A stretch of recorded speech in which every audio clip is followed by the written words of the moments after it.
Good morning, everybody. Welcome to another episode of StoryHive On Location Vancouver with Beats, Eats, and more. Yes. I'm almost done my tea now. My name is Kazi, your host. We are broadcasting live right now on the unceded ancestral lands of the Musqueam, the Tsleil-Waututh, and Squamish First Nations. This episode today has been powered by TELUS STORYHIve, and I'm so excited to introduce our guest, this beautiful one, Kai, who's truly grown alongside Vancouver's live music scene. Kai is a Vancouver-based live event producer who graduated with a diploma in live sound engineering just as the industry reopened. Impeccable timing. Mm-hmm. Since then, she spent the past 6 years freelancing as a sound tech and stage manager, supporting local bands, DJs, festivals, and events across the city. She's worn many hats along the way. No hat today, though. No. From sound and stage management to stepping in year after year as props master for TED Talks. Mm-hmm. These days, she's deep in live event production as the event coordinator for Public Disco, helping bring some of the city's most loved dance floors to life. Kai's drive comes from her love for the people behind the scenes and her belief in the continued growth of Vancouver's music community. Please give a big, warm Beats, Eats, and More welcome to the incredible Kai. I wanted to start with asking you what originally pulled you towards live sound engineering, and was there a moment or a show that flipped the switch that this was something you wanted to study and pursue? I loved going to concerts. Oh my God, sorry, Twiggy. Also, shout outs to Twiggy. Twiggy. I loved going to concerts. Right. I loved going to the Commodore and the Fox whenever like a really cool band was playing. And then I guess it took the pandemic happening and not being able to like have those third spaces and enjoy music in the way that I really loved to kind of make me realize that I wanted to do it for a living.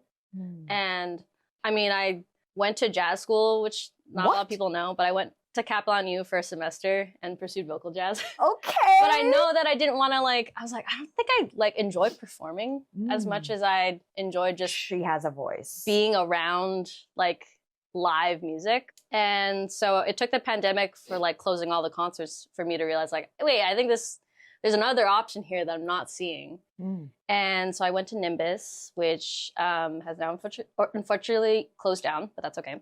And I went kind of towards the end of the pandemic. So like as soon as I graduated, all of the venues opened up, which was really sick. It was just such perfect timing.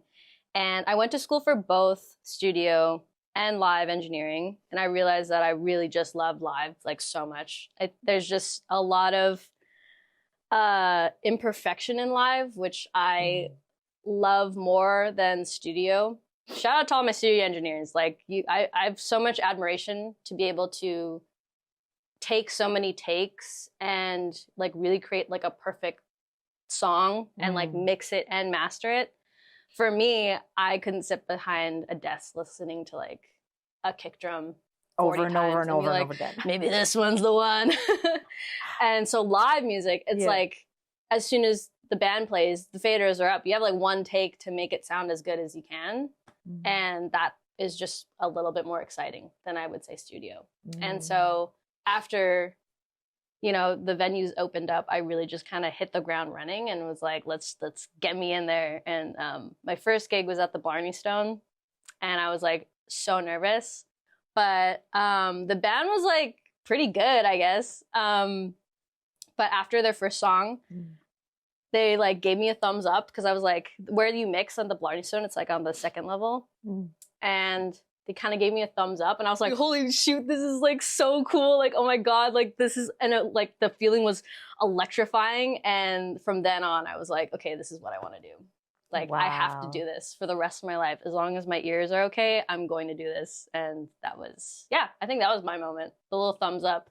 I love that. I also remember that when we first met, you were also saying like, at the time in the industry, the people who are behind the board like that at events are like older white dudes, you know, and that as musicians or performers, it's just so frustrating to have to deal with people who don't really have the best personable skills or can make you feel. I remember you sharing with me like some people had made people feel dumb or whatever for not knowing certain things, or it felt like a condescending tone sometimes from a lot of these people who would be the live sound techs, and that you wanted to be a friendly face, female representation, BIPOC representation, you know? And I thought that was so admirable and cool. And also like facts. Yeah. Like in my work of producing events where there is, and I am working with different sound techs, usually that is the demographic. Yeah. That's the archetype. And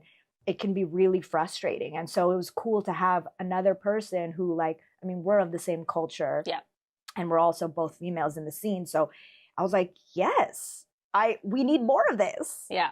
Yeah. Well, in my class, I was like the only woman and person of color. Out of how many? Well, there was 3 in the live program because this is over the pandemic, so all the classes were small.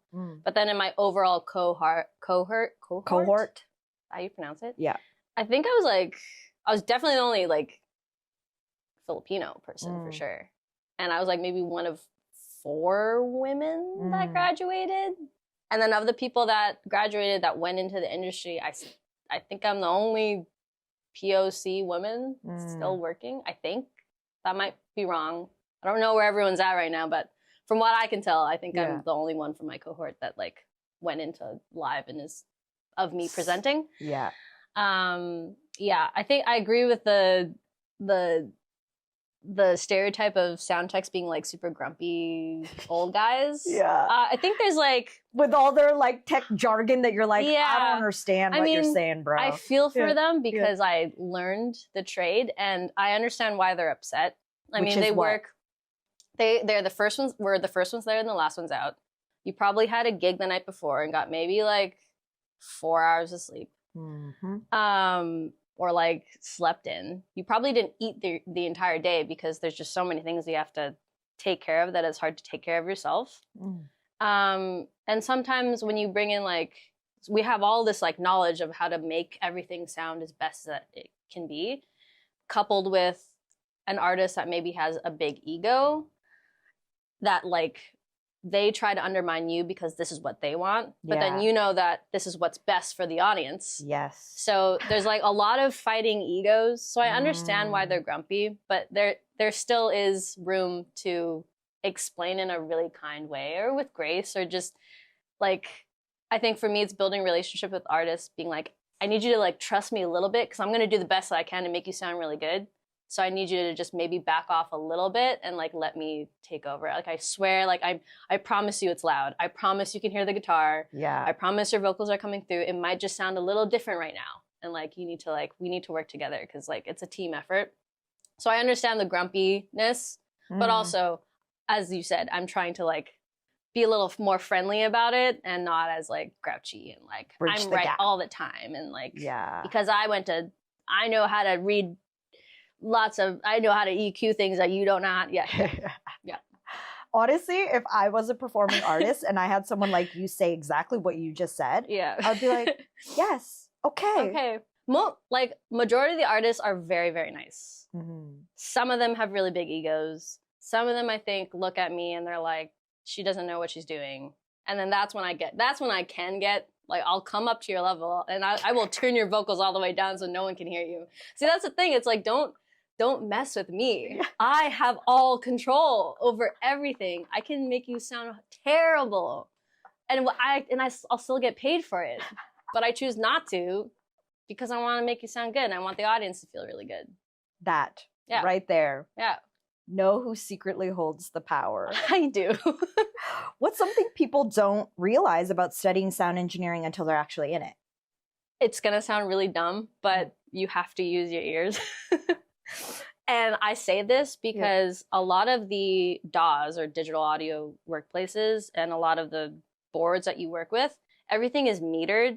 So you can kind of like visually see when something, like when you were talking about the gain and you were telling Josh, oh, it's yellow. Like yellow meaning it's about to go red. Like you really use your eyes and then you get dependent on it when you're in school because everything is visual. Like you're reading meters, you're seeing like EQs where like there's colors, there's an RTA, there's like things that will look like something is wrong, something's too loud, something's too quiet. something is too bassy. And then so you kind of forget to just use your ears. And when you're in school and you're just like, you know, bombarded with all this tech, like it's so visually alluring, but you forget to use your ears. And when you're out of school and you're not using the equipment that you're used to using, that's when you're like, okay, yeah, I have to like actually use my ears. And it's a little bit difficult because I've been so dependent on some things. And so I would say when you're going to school, as dumb as it sounds, you really have to use your ears first, then your eyes. Practical advice. Yes. And wise. And also, thank you. That makes so much sense. Yes. I don't think that sounds silly or stupid at all. I think that makes full sense. Yeah. What skill from sound school do you find yourself using the most now, even outside of the sound booth? I think I use my ability to put out fires more than anything because, thank you. When we were learning live, our teacher was like, instead of teaching us first how to like mix really well, he was like, I'm going to teach you how to solve problems because again, in live versus studio, you can like perfect something. If something goes wrong or gets unplugged, you plug it back in and then you can retake the song or retake the track. With live, it's like, again, it's all in one go. So we have to learn how to find where the problem is and then like how to fix it the fastest or like the path of least resistance. Like what will put out this fire without too many steps in between because we got to get the guitar back to sounding good. And I think I took that skill of like immediately trying to think of problem areas before even going into an event. So that anticipating the multiple fires I will have to put out on the day of the event or on the day of during the band or during their set, which I think really carries over well to like what we do, anticipating problem areas in producing events. Like, is there going to be enough bathrooms? Will people have enough space to walk around the site? Do we have enough water bottles? And then also just in regular life, like, should I pack an extra pair of socks when I go on this trip? I wonder, or like, this shoe is more durable for walking, but this one looks cuter. I wonder which problem I will face when I travel or when I do things. Even moving. I just moved recently and I was like, how many boxes will I need to fit all of my stuff?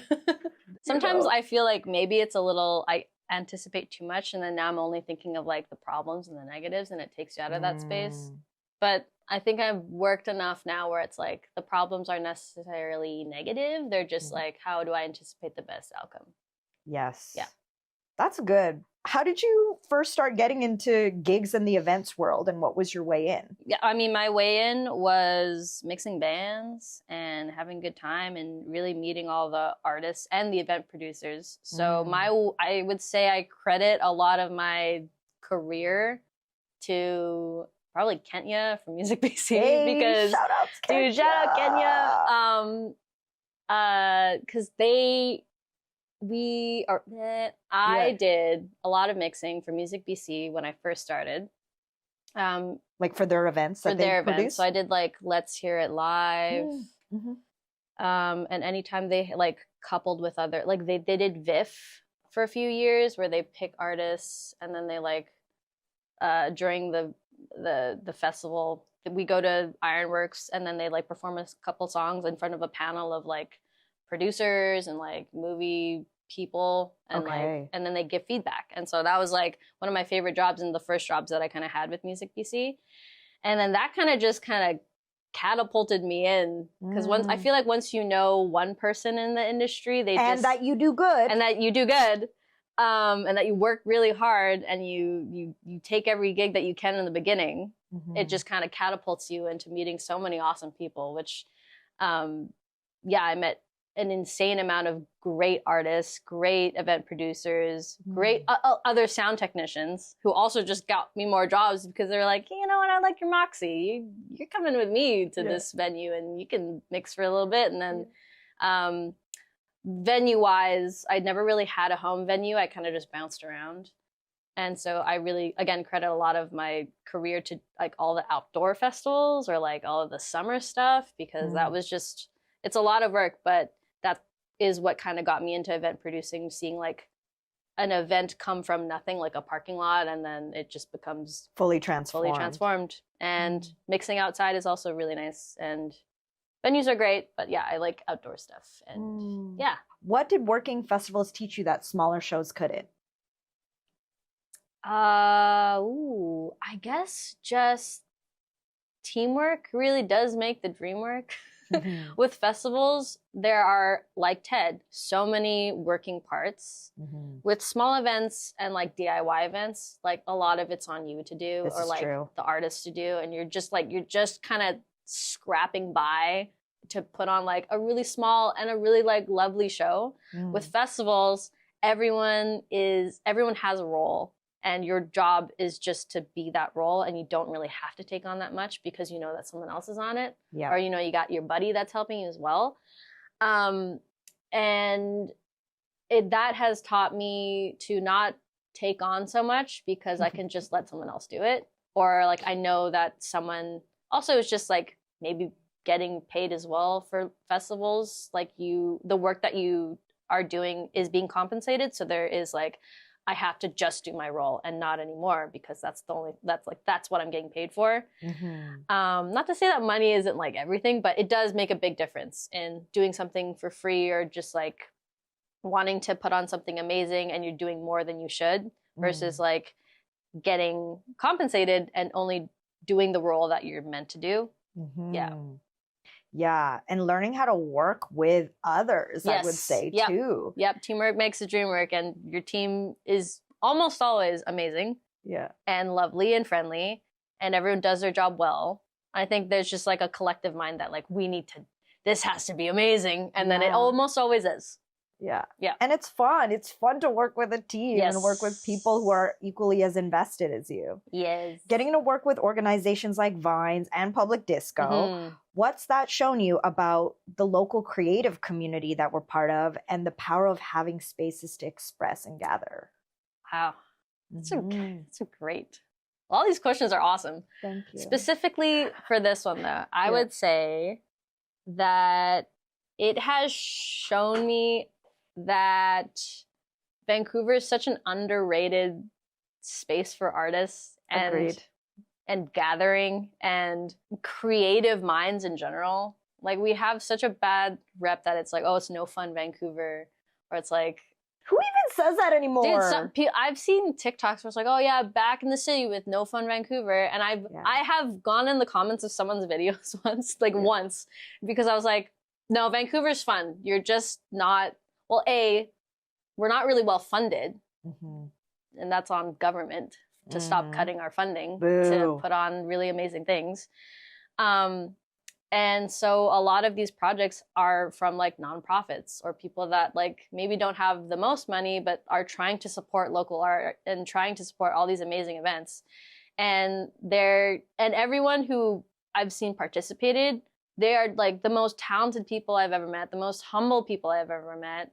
And they don't have this like place to really show how awesome they are because there's just lack thereof spaces now. And so it's shown me that everyone is kind of struggling, but it's kind of beautiful that the way that we're all struggling. But yeah, no, it's shown me that we just have so much talent, and it's kind of criminal how underrated we are in terms of like the underground scene, the event, like the dance scene, the DJ scene, musicians in general, dance scene in general as well. We just need more. What it's shown me is that we need more money, and the government needs to fund more creative programs so that we can share how awesome we all are. It's true. With the things that we do have, like Public Disco, like Vines, like Renaissance, what do you feel or what have you seen as the impact? I would say like community again. Every event or like collective or society that I've worked for, it has like such amazing pockets of people that all kind of are in one Venn diagram. Like people from like Public Disco, I've the go-go dancers also perform at Vines. people from Vines I've seen dance at a public disco event. Even like in the rock climb or like the climbing community that I'm in, like I'll see people that are up in Squamish climbing, and then the next day they're at one of my events and they're just like dancing. I'm like, whoa, I've never seen you in this space before. And so this cross-pollination. Yeah, this cross-pollination. Like the Venn, like our city is so small too, which is really nice because it just means you see more people often at all of these awesome events, because again, not a lot of events are being put on. So when there is one, it's really awesome because everyone goes it. Yeah. Of all the hats you wear right now, which one is your current favorite, and what does it give you that others don't? I love all of my hats. They all hold such a really great place in my heart, I think. Okay, well then tell us which hat you like for what reasons. Okay, well I love my live engineering hat because that's just my OG. She's been there since day one. We've been through thick and we did a lot of growth together. We did a lot of growing as a person and as like an engineer. That's like my brainy hat too. Like what does it look like? What kind of hat is that one now? We're going deep on the metaphor. That one is, it's a typical tiny van black toque. Oh. Like the one that Josh is wearing. Nice. It's folded up, it's real small. It only covers like maybe a little bit, just enough to hide the bangs. Yeah, a little nice little black toque. And or beanie for anyone who doesn't know that. Who isn't Canadian. And then there's my stage manager hat, which I picture as like, oh gosh, it has to be something pompous, like something like a top hat or like something that like shows that I'm maybe, yeah, something that I'm like kind of in charge and that I have the say. That one I think has taught me how to just talk to people and be really like caring and understanding, because I'm usually like the last person that an artist talks to before they're on stage, and then that's it, right? So I'm like, I see a lot of artists like their nerves or like their, you know, the moment before they're about to perform, and that's really special to me. And I just see a lot of like, that's like my empathy hat. I'm like, I'm gonna be really understanding. Like, you got this. Like and then I'm the first person that they see when they come off stage, and I'm usually like, that was sick, good job, you killed that. And then there's like my event producer and coordinator hat, and that is like, I don't know, that's like it feels like it's a headset. Like something like a Bluetooth mic where I'm always like talking into the mic, or it could be like just a regular baseball cap, meaning I'm ready to work. That cap is the current cap that I wear right now, I think, and it has made me just a more well-rounded person, I think. I also think it makes me more organized and more, like, sometimes I'm in my own little world a little too much, and then it just takes me out of it, and then it's more macro than micro. And then, I mean, I have like small little hats. Like occasionally I'll do lighting. Maybe I'll work a camera. I don't really know. Those are like tiny hats that you just like kind of clip on and you throw away. It's a hair clip. It's like a little hair clip. Like I could do it. I don't really like to do it, but like I could do lighting if I had to. Are there any hats you want to wear, like that you haven't yet? I do want to one day get more into film, because I feel like I've done the audio side. Now I need to kind of maybe focus on the visual. So maybe film would be really cool. I think I would also like to wear a...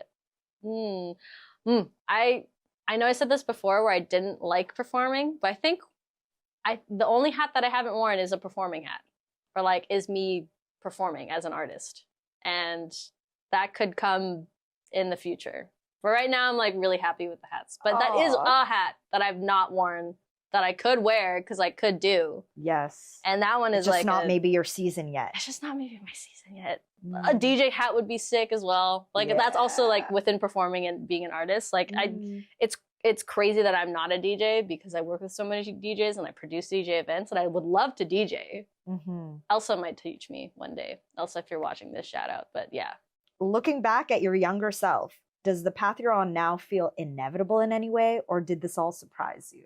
I think 12-year-old me would be shocked. Really? Shocked and appalled at like how she would have never thought that this is where I'd be. I talk a lot, or like when I'm with my friends and we go to like festivals or we're like hanging out and we're just kind of in this like environment where like, wow, like look at this place and look at this, like listen to this music. I always ask them like, hey, would your younger self be really like surprised if they saw you right now in this moment. This. And some of them are like, yeah, no, they like, I feel like this is the trajectory that I was on. But for me, I'm like, this is nowhere. I wanted to be a social worker. Okay. I At also 12. Like work as like a counselor. And then later on I found out that, oh, it's called like social working, or like you have to go into like psychology. Yes. And so I thought that I was going to do some sort of like counseling or be a doctor or like work in like caring for people. And so, yeah, I had no idea. I did not know what I wanted to do as soon as I graduated high school. And it's crazy that this is what it is. I mean, maybe some part of me, the music side of me that like loved playing guitar and piano and like singing, like had an inkling that it would be music related. But I didn't know this job existed when I was 12. And so it's crazy that I'm doing it now. What do you dream of creating next? Oof. Oh, I've said this many times in the past like year, but I know it'd be so much work, but I one day want to have a venue that I own and I run. Yes, with impeccable sound. With impeccable sound. This is the dream. With an amazing staff. Maybe all women. That would be kind of sick. I'd have to find a lot of women, but it would be really cool if it was just an all-women run venue. I would love for it to be, you know, accessible for low-income artists. So if you want to play, you don't have to pay an criminal like venue fee to do it. And it's like a really safe venue, and it's like a sustainable venue. And it's also maybe subsidized studio spaces for people that just want to create. And it wouldn't be a ridiculous cover fee. Like you're not paying $40 to get in. Like, wouldn't it be sick? Wouldn't it be sick one day to just have like my own space where I can throw parties for my friends and they all have a really good time. And then other people can throw parties at my space and then we all have a good time. That is the dream. That would be the dream. But it's so much work. I'm going into my rapid fire fun questions for you now. Doors open or last call? I'm going to say last call because that means I get to go home. Most underrated role at an event? You know, I'm biased. It's going to be the sound engineer. It's got to be them. They like, everyone's like, whoa to the DJ and whoa to the band. But we're the ones that make it sound good. And so I'm so biased. That is such a biased answer. But yeah, we're underrated. I think people should tip their sound engineers. Tip them. Trained their ears. They train their ears. They suffer. They don't eat during their events because there's no time to. Give them $5. Buy them a coffee. Buy them a Red Bull at the bar. Tip your sound engineers. Day party or after dark? After dark, always. Ooh. I don't like seeing things. I need things to be lit up and dark and grungy and like raw. And if it's in the daylight, it just feels so wrong. Less is more or more is more? More is more always. More is more always. You always need more than you think. Yeah. So you have to bring everything. And this includes cables, microphones, bunting, lights, fake plants, toilet paper, water bottles, Red Bull. Yeah. What else? Bins. You always need more bins. You think, oh, you can festoon lights. You always need more festoon lights than you need. Chairs, seating. More is always more. Less is never more. More is always more. Fave indoor climbing spot? Oh, the Hive in North Van because it's big and nice and has a nice training facility. One word to describe Vancouver's music community? Lush. It is lush. It is a lush community. One thing you're shedding from 2025 Year of the Snake? Not writing down deadlines. The pace you want to move in 2026 Year of the Horse? As fast as I can. No slowing down. I have places to be, things to do. I'm not slowing down. I need jetpacks on my back and we're going to zoom into 2026. I need to do more things. I want to grind more. I want to burn out faster. I want to burn bright. I'm not slowing down.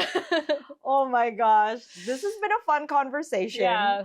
I appreciate you taking time out of your day to sit down, to reflect on your learnings, your journey as not just a sound engineer, but also as an event coordinator. It's also been dope to work with you on a team as well. Yeah, like dream team right here. We did a lot this summer and like had to really like lock in. And you know, it's a joy. It's a pleasure to be part of community with you. Yeah, me too. So shout out to everybody who's watched the live stream, Yo. who's tuned in for the replay afterwards. We appreciate you. Yeah. If you are a creative in Van City and you want to share your story, a QR code is going to come up on the edit. You can scan that and apply on the form, and maybe you'll be here with me answering all my fun questions. And shout outs once again to TELUS STORYHIVE for powering today's episode. Y'all have been watching STORYHIVE Yay. on location in Vancouver with Kazi, with Kai on Beats, Eats, and And more.